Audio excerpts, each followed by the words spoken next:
நமச்சிவாய வாழ்க. நாதந்தாள் வாழ்க. இமைப்பொழுதும் என் நெஞ்சில் நீங்காதான் தாழ் வாழ்க.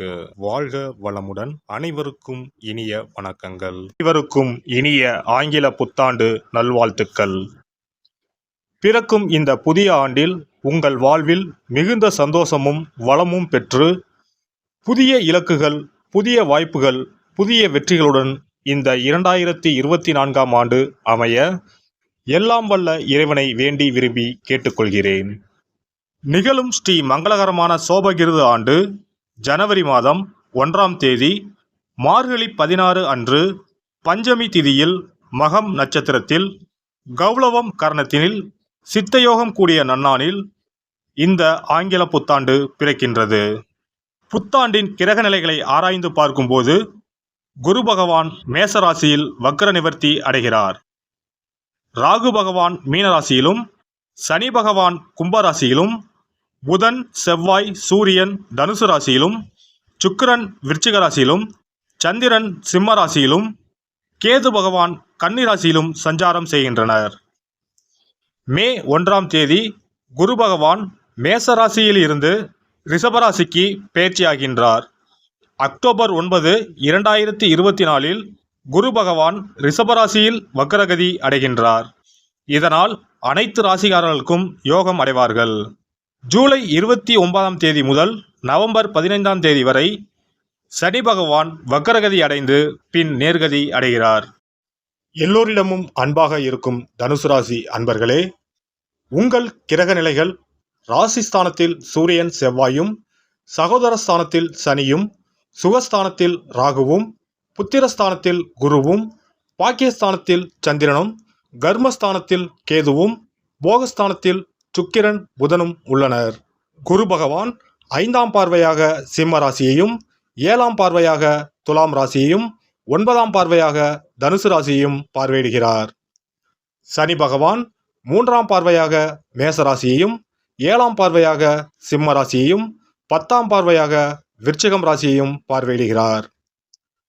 பிறக்கின்ற ஆங்கில வருட புத்தாண்டில் இருக்கக்கூடிய கிரக நிலைகளின் அமைப்புக்கு ஏற்ப வாழ்க்கையில் இனி வரப்போகின்ற நாட்களில் ஏற்படும் சுபம் மற்றும் அசுப பலன்கள் என்ன என்பதை நாம் அறிந்து கொள்வோம். குடும்பத்தில் உங்கள் கருத்துக்களுக்கு மதிப்பு மேம்படும். எதிலும் துரிதமாக செயல்படுவீர்கள். குழந்தைகளை பற்றிய சிந்தனைகள் மேம்படும். பூர்வீக சொத்துகளில் சில மாற்றத்தை செய்வீர்கள். தேவையில்லாமல் அடுத்தவர் காரியங்களில் தலையிடாதீர்கள்.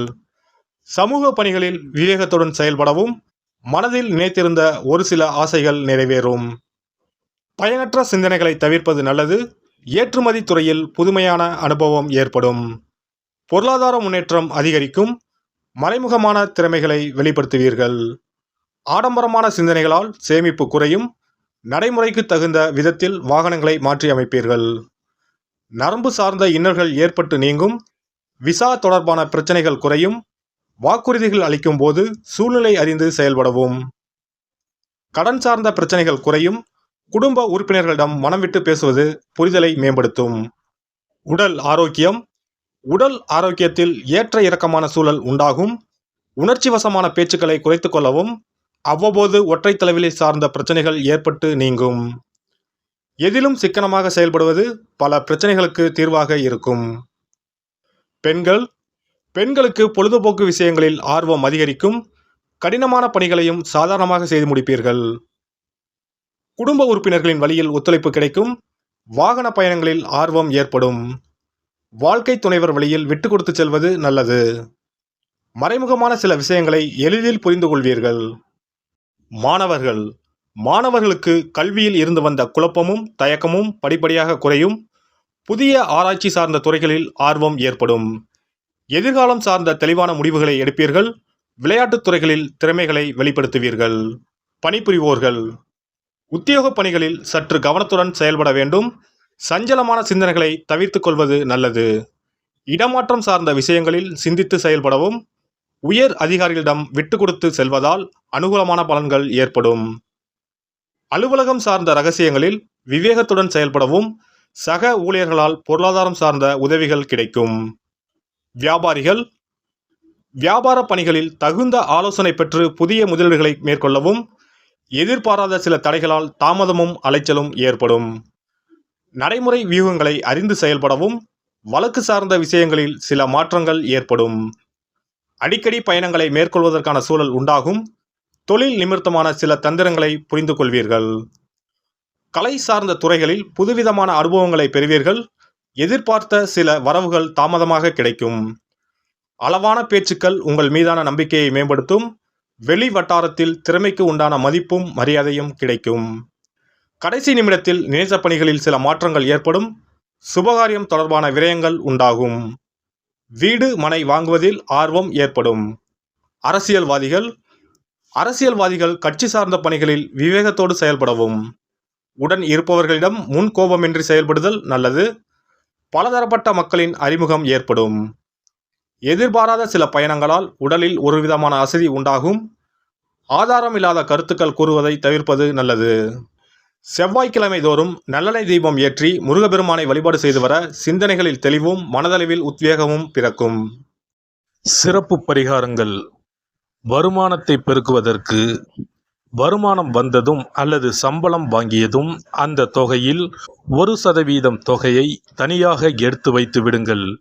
அந்த பணத்தில் பாலால் செய்த இனிப்பு வகைகள் வாயில் போட்டாலே தித்திப்புடன் எளிதில் கரைந்து வாயிற்குள் போய்விடக்கூடிய இனிப்பு வகைகளை வாங்கி ஆதரவற்றோர், சாலையோர பணியாளர்கள், தூய்மை பணி செய்வோர், ஆதரவற்ற நிலையில் வறுமையில் வாடும் குழந்தைகள் மற்றும் தொழிலாளர்களுக்கு கொடுங்கள்.